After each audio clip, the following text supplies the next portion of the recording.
ბოროტ ადამიანებს რატომ ემართებათ ხელი ბოროტი საქმეების კეთებაში? ეს მისი არჩევანია ბავშვებო. და ღმერთი არ უმართავს ხელს, მაგრამ არც ხელს არ უშლის, იმიტომ ეს მისი არჩევანი.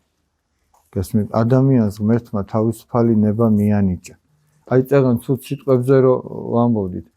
შენ თუ ცუდი სიტყვის თქმას გადაწყვეტ, ვინმე ესე პირზე ხელს კი არ მიგაფარებს რო არ თქვა.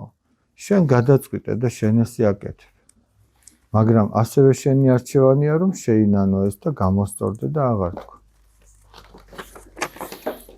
მიგწერია წმინდა ივანე დამასკელის წიგნში ეს დოგმატური სახელმძღვანელოა, აი რო გაიზრდებით, კარგი იქნება რომ თქვენ ეს ურთიერთობა გქონდეთ ამ წიგნთან.